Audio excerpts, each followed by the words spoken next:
नमस्कार, times of Swaraj में आप सबों का स्वागत है और मैं हूं संतोष सिंह। और आज हम टाइम्स ऑफ स्वराज में चर्चा कर रहे हैं छपरा में जो घटना घटी है उसको लेकर चुनाव आयोग ने जांच की शुरुआत कर दी है।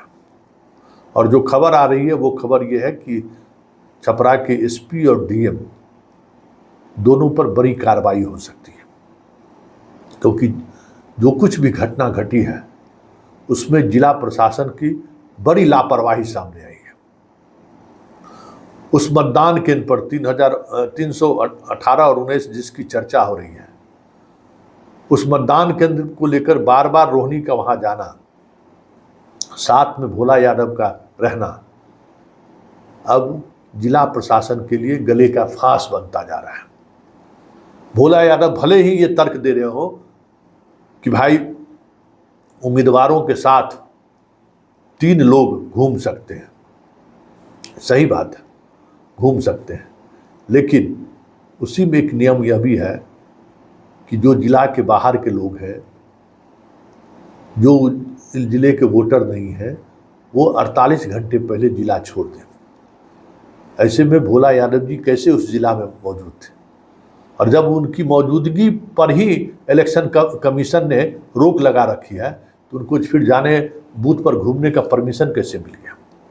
और यही वजह है कि डीएम की सांसें फूल रही हैं, और इलेक्शन कमीशन ने यही सवाल जवाब किया है जिसका जवाब डीएम के पास अभी तक नहीं है। और यही वजह है कि भोला यादव पर एफआईआर दर्ज नहीं हो पा रहा है। एफआईआर क्योंकि भाई आपके जाने के बाद वहाँ हिंसा भड़की है, हंगामा हुआ है। आप किस हैसियत से, अगर अभी भी जिला अधिकारी ये कहने की स्थिति में नहीं है कि हमने उनको अनुमति दी है या नहीं दी है, इसलिए एफआईआर दर्ज करने की प्रक्रिया कहीं न कहीं रुकी हुई है।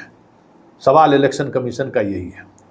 दूसरी बात, जब वहाँ लगातार तनाव था, टेंशन में स्थिति थी, पूरा पारा मिलिट्री फोर्स जिला में मौजूद था, फिर सुबह 6 बजे ये कैसे घटना घट गई। एसपी से पूरी रिपोर्ट जो यहाँ होम सेक्रेटरी के माध्यम से जो इलेक्शन कमीशन ने मांगा है, उसमें बड़ा सवाल यही है कि वहाँ घटनाएं घटी थी, वहाँ आरजेडी के प्रत्याशी के साथ मिसबिहेव हुआ था, वहाँ आरजेडी के प्रत्याशी के साथ गाली गलौज की भाषा हुई थी, रोड़ेबाजी हुई थी, पत्थरबाजी हुई थी, मारपीट हुआ था।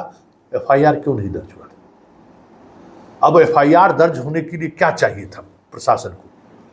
वहाँ पे हंगामा हुआ, वहाँ जो पेट्रोलिंग मजिस्ट्रेट थी उसने एफआईआर क्यों नहीं दर्ज कराई?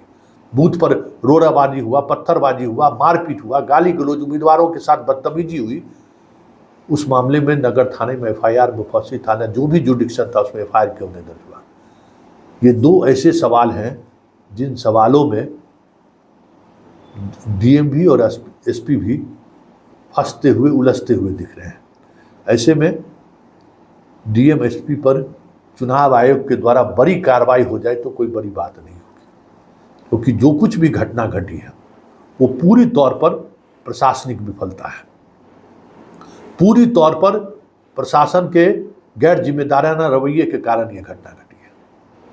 पूरी तौर पे कहीं न कहीं प्रशासन जिम्मेवार है। और ऐसे में चुनाव आयोग जिस तरीके से सवाल जवाब किया है डीएम और एसपी से, इंतजार कीजिए, बड़ी कार्रवाई की खबर किसी भी समय आ सकती है।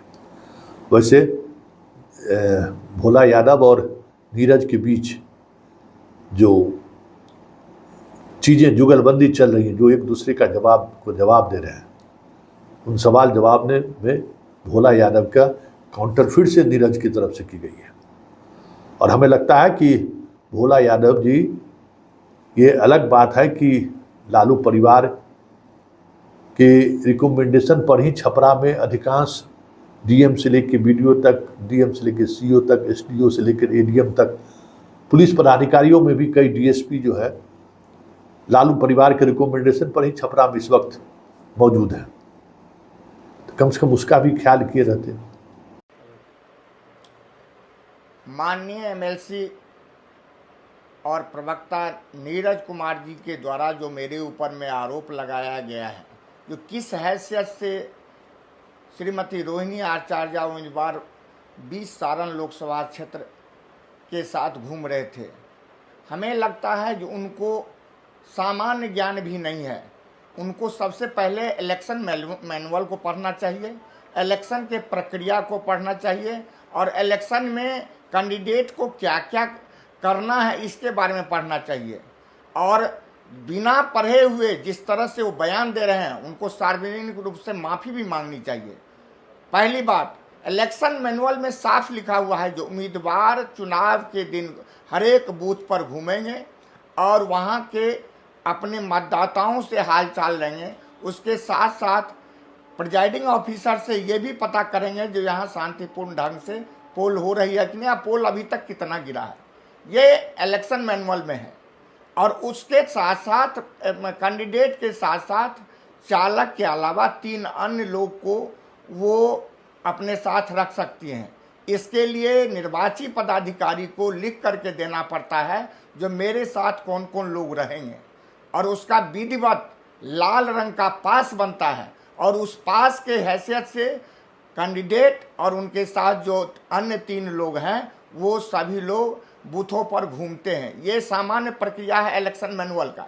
यदि इसकी ज्ञान नहीं है नीरज जी को, तो नीरज जी को सार्वजनिक रूप से माफ़ी मांगना चाहिए और लोगों को ये बताना चाहिए जो हमसे भूल हुई है, हमसे मिस्टेक हुआ है, हम बिना ज्ञान के इस तरह की बातें रख दिए हैं।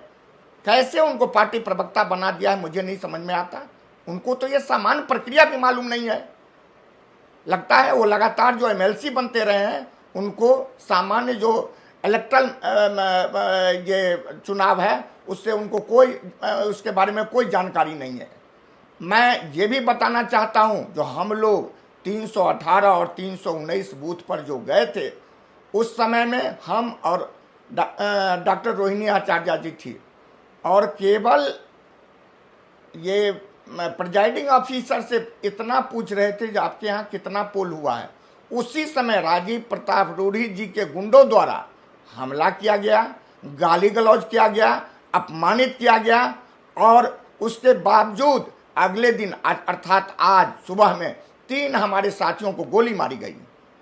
मैं जिला प्रशासन से और निर्वाचन आयोग से मांग करता हूं कि उसकी पूरी जांच होनी चाहिए और वो दोषी को कड़ी से कड़ी सजा होनी चाहिए और पीड़ित को न्याय मिलनी चाहिए।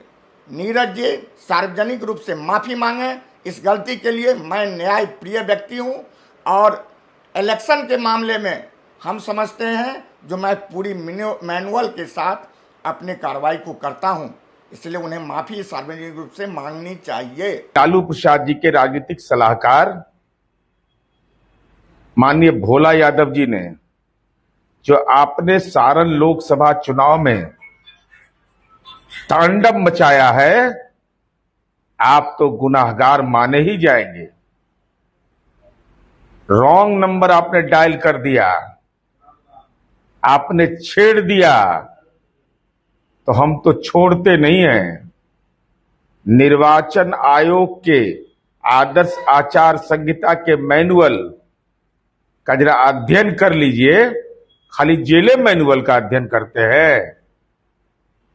अध्याय 4 के 42 के 17वें नंबर पर साफ लिखा हुआ है कि निर्वाचन अभिकर्ता जो नहीं है वो अभियान अवधि समाप्त होने के बाद निर्वाचन क्षेत्र छोड़ दे।